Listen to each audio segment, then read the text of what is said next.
This is Pave It Black.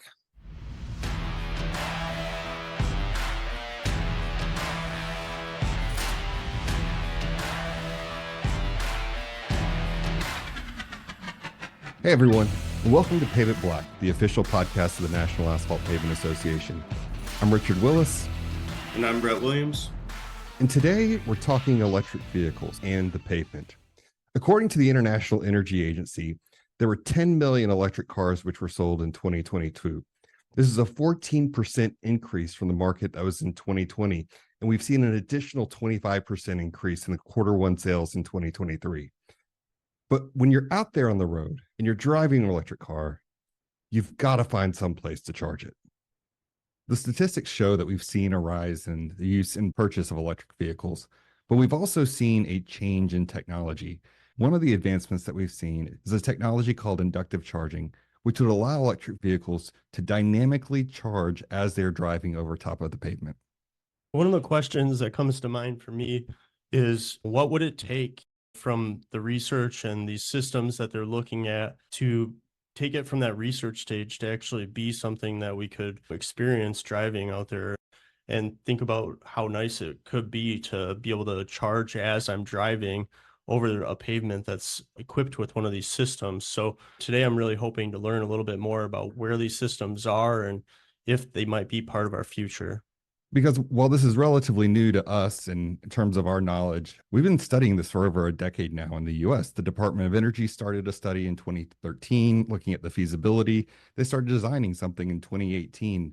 And so to help us better understand the state of what's going on today, we brought in Amir Golalipour from the Federal Highway Administration and Reed Ryan from the Asphalt Pavement Alliance. Welcome to the podcast, Amir and Reed. So as a kind of way to introduce yourself and the topic, Amir, can you start off by giving us a little bit of information about yourself and then give us a high-level overview of what's happening related to electric vehicles and specifically the topic of inductive charging in pavements? Hello, everyone. Thanks, Richard. My name is Amir Golalipour. I'm with Federal Highway Administration, Office of Infrastructure Research and Development, part of Turner Fairbank Highway Research Center. Basically, we are the research arm for federal highways. In my current role, I manage the research program on infrastructure resilience and sustainability. The topic started for us back in 2021. It came from our top leadership that they were asking us to look at the wireless charging and inductive charging and see where is the state of knowledge and the state of practice. We formed a working group with colleagues across the federal highway, different offices. We had about 11 different offices represented in that working group. And as part of that working group, we put together a request for information that was published in 2022. As part of that RFI, we had 5 different sections. One section, technologies and their availabilities. Second section, infrastructure implications. Third one on safety and operational considerations. Fourth one on location, information of the technology. And the last one on charging network and economic considerations. And we received about a dozen responses from industry and research entities. When we look into the topic, we noticed that on the technology side of it and electronic side of it, there's a lot of information available. However, when we get to the infrastructure and the pavement side of it, not much information was provided. Reed, would you be able to give us a little introduction about what you do and also touch on your involvement with the Aspire program and what that program's been working on? Yeah, Brett, thank you. It's a pleasure to be with you as well as Richard, and thanks for the invitation. It'll probably become fairly clearly evident in the course of our conversation today that Amir is the real expert here. I am currently the Executive Director of the Asphalt Pavement Alliance, which is a national coalition of 3 important partners in our industry, those being the National Asphalt Pavement Association, the Asphalt Institute, and the 40 state asphalt pavement associations. It's been an awesome role that I've been in for all of 2 months at this point, but I'm excited to be into the new role and working hard to deliver the next chapter of what the APA will become. Prior to my time with the APA, I was the executive director of the Utah Asphalt Pavement Association for 12 years. I became aware on a similar timeline as Amir about 2020, 2021 of something that was happening in the backyard of the state of Utah. And that was the Aspire Center, which is located in Logan, Utah. And it's really quite a fascinating development where you've taken a piece of Utah State University and dedicated funds, a lot of funds, I would say, towards building this program out to where they actually have testing facilities, they actually have a test track, and they have, of course, dedicated researchers and staff, including students, graduate students, which is great, all dedicated towards research around inductive charging. As we became aware of that from the Pavement Association side, we quickly made contact because we were, proverbially speaking, in the dark a little bit when you talk about electric charging. And we decided to take some of our members up for a lunch and learn up to the Aspire Center. And we were able to tour the facility. We were able to see the test track and with actual asphalt pavement and with these charging systems embedded in that pavement, and then talk to some of the directors of the program, just wonderful, really good people. So that was about 2.5 years ago, I would say. Since that time, I've now engaged the group more frequently, I would say, and had been invited to participate on their industry advisory board. So it's a neat role that I have from UAPA's perspective, where UAPA already represents a lot of our contractors, a lot of the folks that at some point may be tasked with building these roads, being able to represent that voice under a unified approach with the folks at Aspire and start asking some key questions. So it's been a wonderful engagement back and forth. Reed, you brought up a very good point about the Aspire and a lot of activities that happening on the topic. I was wondering that from your perspective, how does placing inductive charging units in pavements impact design, construction, maintenance, rehabilitation, and recyclability? Amir, that's a great question. And I don't have a great answer. In fact, my answer is, I would say, and you might agree with this, we don't know. And I don't know if that's fair or not at this juncture, but it's the right question that we essentially need to start asking ourselves. It's actually the right series of questions that we need to start asking ourselves. What does it mean when we do embed these systems into our pavements? What does it do from a design standpoint? What does it do from a constructability standpoint? When you talk about how key compaction is to asphalt pavements, how do we achieve that compaction without essentially possibly destroying these units or somehow damaging these units to the point to where they're irreparable? The other part of the problem is, what does maintenance look like? Last thing anyone wants from the traveling public standpoint is more orange cones out on the road. So these are a lot of the questions that we started asking as we started engaging and visiting with Aspire. Amir, I'd love to hear your take on it as well. I think there's a lot of highly intelligent people when it comes to electrical engineering and a lot of really good thought processes that are going into this technology in itself. But there's probably a role for us to play on the material side. And I would love to get your perspective, Amir, on what you've seen from your seat at FHWA.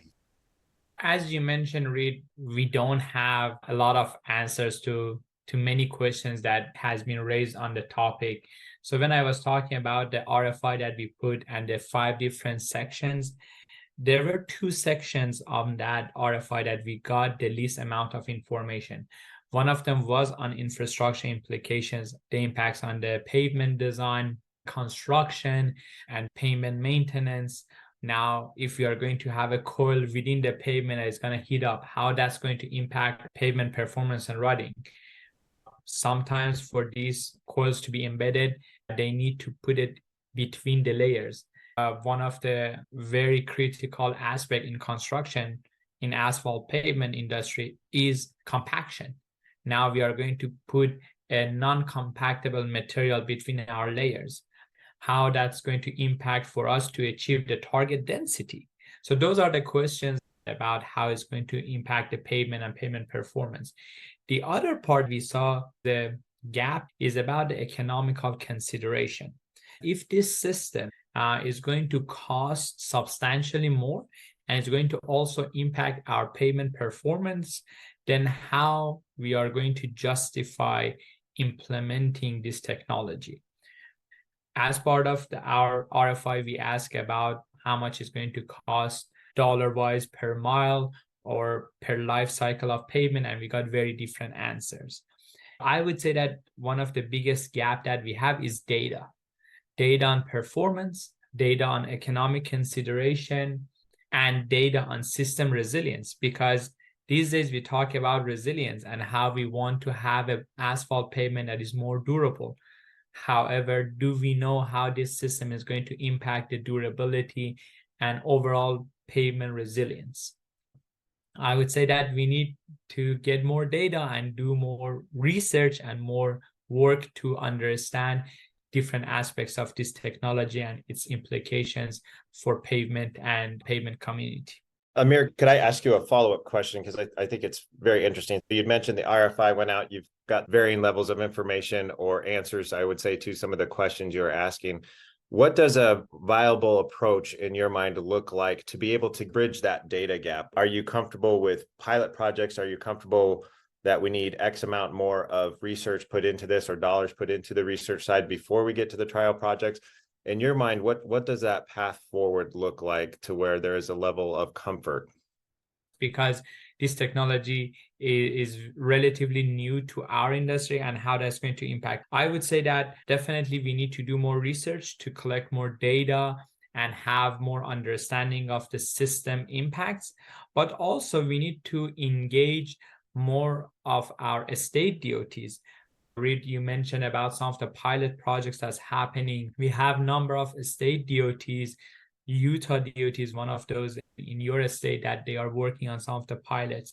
It's important for us to engage with the state DOTs and making sure that the connection between the DOTs and the technology developers are linked. You mentioned about Aspire. You attended that, I attended that. And the trend is that we are seeing more civil engineers and pavement engineers in those meetings, but we need more cross collaborations. And actually, I would love to get your take on it, that how, from the industry perspective, about how we can make those connections and those collaborative efforts. Yeah, that's a great thought. And that was actually one of my biggest takeaways from the Aspire meeting. I was there, and I believe one other state asphalt executive was there. And then there was probably, let's just say there needed to be more civil engineers there, because I am not a civil engineer by professional background. And like I said, you all are the smartest folks here between Richard, Brett, and yourself. I just tag along for the ride, and I've done that well for a few years now. There's an old adage there somewhere, but for me, the takeaway was, why am I the only one here? There needs to be more of us, and we need to start talking to each other. And I do think when I've had these conversations with the folks at Aspire, I think we're building that right momentum. And I don't know if you felt that takeaway or not, but I feel like we've started asking some questions. They know that they need to start answering some of these questions, plugging the electrical engineers into the civil engineers and having them talk to each other. And it's neat to maybe think that we can play a role in that, between your role, right, and between industry's role of being those folks that sort of cross-pollinate and have the discussions that need to take place. Because frankly speaking, I agree with everything you said from industry's perspective. The last thing we want to do is give ourselves a black eye. We don't want to go out and build a pavement and put these systems and technologies in and then have it fall apart. And I'm sure the federal government doesn't want that either. We want to make sure that we cross our T's and dot our I's and do our homework and make sure that we can really build these and build them the correct way. I think there's a role in the future at some point, because I would love to see Brett be able to drive his car all the way out to Iowa or Kansas, wherever he wants to go. But there's a lot of things that need to take place moving forward, I believe, to be able to answer those questions. That was some really good information. Definitely hit on a lot of the questions and how things are playing out now. I'd like to look a little farther forward and get your take on how you guys see this playing out into the future. It's hard to predict the future, as all of you guys have been involved with asphalt pavement industry and community for the past couple of decades. Many technologies, they came and they were promising and implemented as part of our day-to-day process today. And some other technologies, they came and they looked promising, but it didn't work out. So it's hard to see where it's going to be. But one thing that we need to pay attention, and Reed touched on it, is about this cross collaboration. From the federal government perspective, I work these days very closely with Department of Energy. They have a couple of big projects on this topic, and also Oak Ridge National Lab, they are doing a lot of research on the topic. Also, we are trying to do some cross collaboration between federal agencies to see that how we can bring both sides together and look into some of the trials and see how that's going to pan out. Another part that is important for this in any type of technology implementation or exploration is information exchange. How we can have different workshops or webinars or peer exchanges. And just to let you know, right now we are planning a peer exchange for 2024 to include and bring some of the state DOTs that they are already doing some of these field trials, because we think that sitting in a room together and exchanging ideas is going to help us understand different corners of this technology, how it's going to change the way we do business, how it's going to impact the processes that we have in our industry. Also, we are trying to bring some subject matter experts like Aspire Center and the universities that are involved with that. And let's do brainstorming. Let's see, where do we think the state of knowledge is for pavement side and infrastructure implication side? And where are the gaps? What do we need to do? If we need to do more research, also, do we need to do more field trials? Do we need to extend some of those field trials? What factors we need to look into the field trials?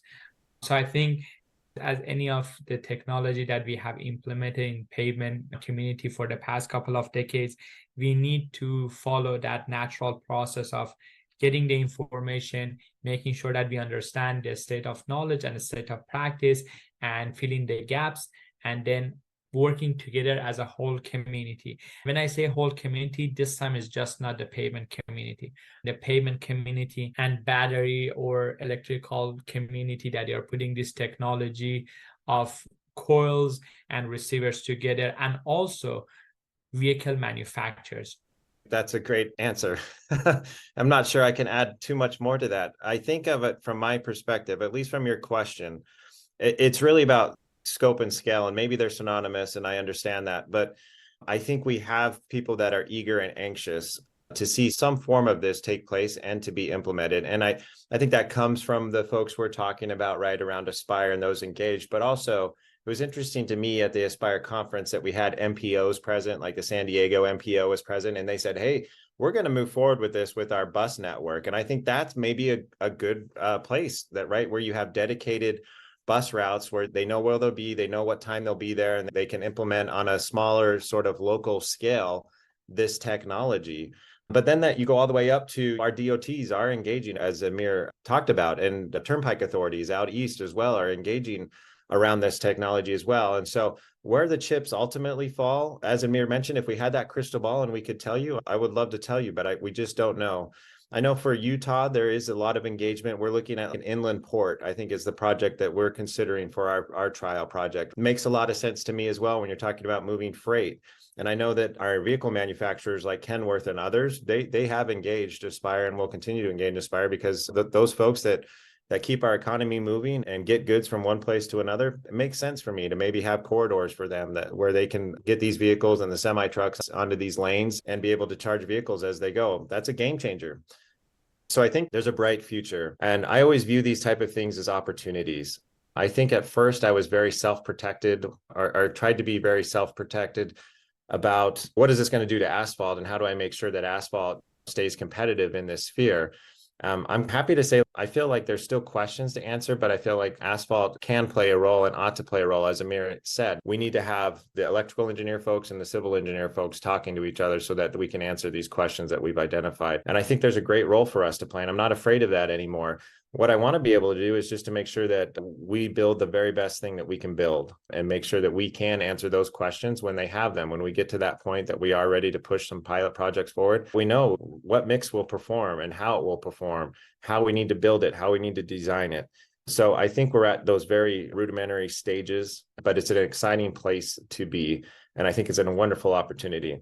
I do think there's bigger picture questions policy-wise that we're going to have to figure out. I remember posing to our director here in Utah, Carlos Braceras. I said, how do you feel about becoming a public utility? And he shrugged his shoulders and we both laughed a little bit. But that's one thing that may not necessarily play out. As Amir mentioned, you get DOE engaged, you get others engaged. How does that play out in terms of our Department of Transportation's in their own scoping and project? And I remember one of the big takeaways from the Aspire conference was one of the gentlemen stood up and he said, our DOTs have no idea how to bid these projects. No idea. And that's a true statement at this point, at least. And so there's big picture things and there's small minutia that is also at play. And we're right in the middle of it, which is great. Amir's right in the middle of it. And I hope that's maybe a takeaway from the conversation today, is that we're engaged. I think we're fully engaged from industry's perspective, from NAPA's perspective, from the State Asphalt Pavement Association's perspective, and then from federal highways.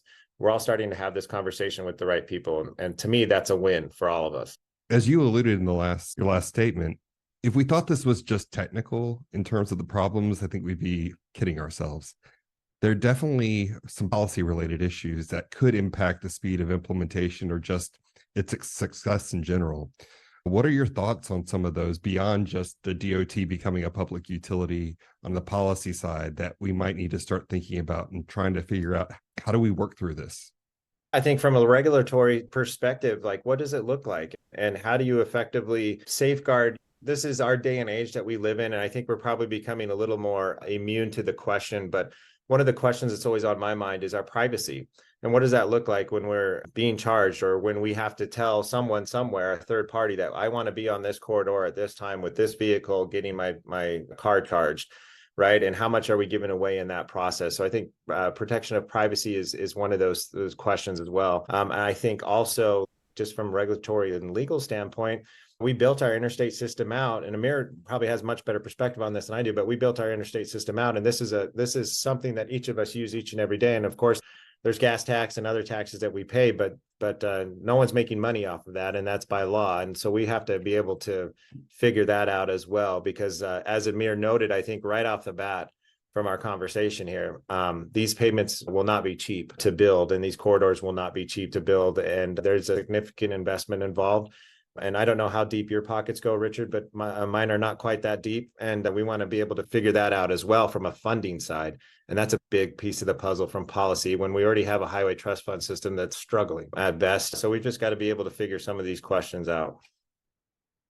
Great points, Reid. As you mentioned, there are a lot of policy consideration in terms of this technology and how that is going to be incorporated into our process. Another policy that could get impacted is a pavement design policy. Federal Highway has a pavement design policy. So how that's going to get impacted. You mentioned about ownership of those coils and those utilities. Also is about the liability of those. Who is going to be liable if something happens to those and, I don't know, cause some catastrophic failure? There are a lot of unknowns, and specifically there are few on policy related items that needs to be discussed at higher level and leadership level. How that's going to be resolved at this point is, I think, is unknown to a lot of us. Reid, you mentioned moving perspective from being a little unsure about this to the opportunity. I was kind of curious if what you and Amir have learned about are the properties or aspects of asphalt pavements that really make them a good solution in terms of helping these technologies come forward, in terms of like how asphalt pavements are constructed.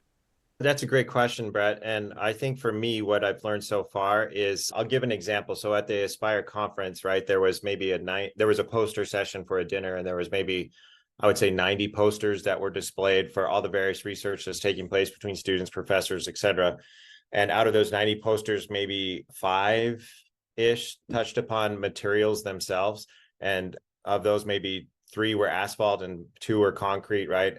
And of the asphalt ones, there were some really good questions being asked. And I would say most of them were at UTEP, at University of Texas, El Paso. One of those Amir alluded to earlier was the binder properties, right? So if you put a coil into the pavement and it's inductive charging, everything's going well, but what does that do to the binder properties?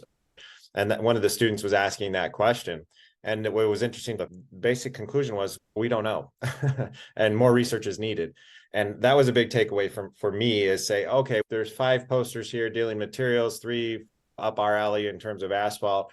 And one of those out of the 3 is, hey, I don't know, which is fine. And I actually talked to that student for some time. I said, you know what, like, you're asking a really good question, and it's a question that we need answered. I support you. Go and answer this question. And that was his plan for this year, for his school year, was, okay, I'm going to go look at this and this. He had narrowed things down. Again, just the same process that we've gone through as we've all done research. And now I'm going to look at this. And I think that's good news for us, that there's folks all the way from graduate students up into the higher academia that are asking some of these questions. We just need to ask more of them and then make sure that we all agree as to the answer. So as far as the asphalt and constructability, I think there's some properties. And that's one of the things that I talked to about the folks on our very initial contact with Aspire. So they came up and they just said, we don't know what, I asked them what their track was. I mentioned the track and it was paved in asphalt. And I said, who paved this?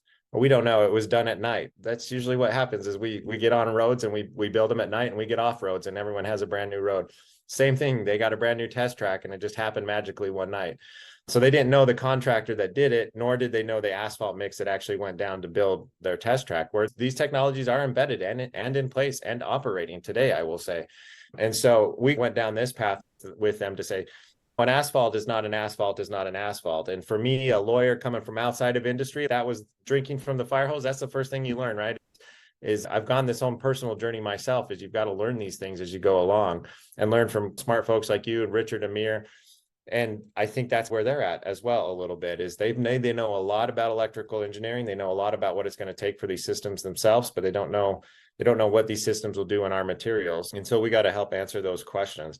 And then I think Amir alluded to this as well, as the life cycle of the systems themselves. What does that look like? And then if you do need to touch these systems, how easy is it to mill and get to it and be able to replace and then fill back in with asphalt? Or do you have to close a pavement down for some time and let the concrete recure? Those are questions that we just have to ask ourselves in terms of what is a viable blend between the technology and the materials. And I think there's a lot of strengths and pros to asphalt inherent in asphalt that will help us answer those questions. In follow-up of what Reed mentioned, he touched on very important and critical points about the performance, recyclability, the maintenance side of it. And for us, it's important to recognize that how this system is going to be incorporated to the life cycle of our pavement system. One of the big discussion these days we have is about sustainability and resilience. In terms of sustainability, we are trying to use different type of materials, different type of additives, different type of pavement type. Permeable pavement could be better as a sustainable approach. However, do we know how this system is going to work when the permeable pavement is letting a lot of water go through the pavement, how this system is going to react to it? Or we talk about the resiliency. Sometimes some of our pavements now we are trying to design that if they are flooded for extended amount of time, they can withstand that. Do we know how this system is going to resist against being underwater for a week or more? Or we have wildfire situation. We are trying to see that how our pavement could be resistant to wildfire and very high temperature that they're experiencing in those type of circumstances. Do we know how this system, if it's going to get heated up to higher temperature, how this system is going to react or perform?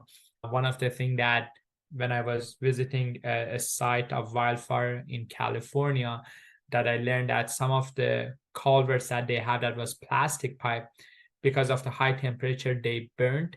And they created what we call them chimney effect.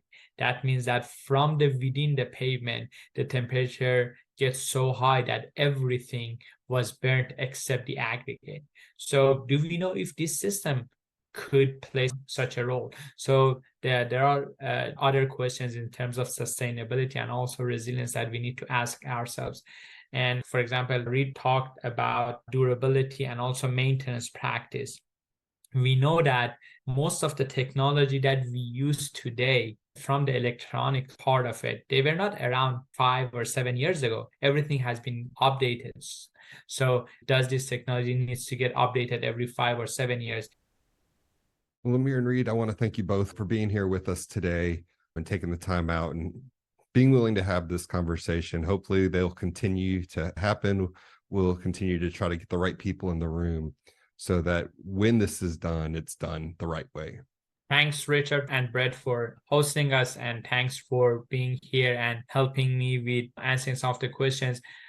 I just want to conclude our conversation, and my take is that I'm excited. It's a new technology and it can have really great impact on our industry and the way that we live as citizens of this country. It can hugely impact the way that we commute, we travel, and also how we transport goods. So I'm excited as a researcher, I'm excited about it. But also, as we mentioned, as an engineer and as a practitioner, we need to be also realistic. So we need to look to see where are the gaps and how we can fill in those gaps. But we are going to look into a lot of those in the next couple of years. We have research project going to start on that. And also we are going to work with our partners, industry partners, DOT partners, and also federal partners to see that what would be the future of this technology and what are the questions that we need to answer. And if I may, Amir, I'd like to thank you personally as well. I appreciate the way that you are threading the needle, if that's a right analogy that I may use. Just the way that you set it up. It's exciting, but we got to make sure that we answer the right questions. And I appreciate your approach to it all. I felt like you've been very principled and consistent each time I've heard you speak on this topic. And so it's nice to be on the same page, and it's nice to engage in that fashion. And I'll just add that I'm excited as well. As I had mentioned earlier, my first initial thought was, oh my goodness, like we got to make sure that asphalt's okay in this process, right? Because I'm so self-interested, which is good. That's what I get paid for. But I also want to make sure that we do the right thing. And I think this is the right thing. And maybe I'll end on that note. Like, I think there's a home for this technology, and I think there's a place for it in our future.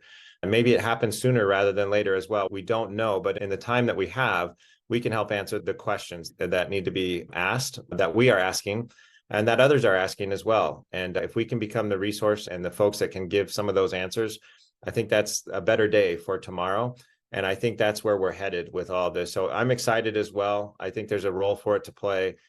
I think there's a role for all of us to engage on it so that we're not alone in this discussion. We mentioned that a little bit. I think there's more that need to get involved, and I think there are more that will get involved. It's exciting to hear what Amir mentioned is coming down the pipe next year on a peer exchange in 2024. I think that's great news as well for all of us to be able to continue the discussion. So I look forward to it. Awesome. Again, thanks again, Richard, Brad. I think hopefully it's going to at least share what we know today with our community and industry, that the next time that we are going and talk about inductive charging, people, they don't ask, what is inductive charge?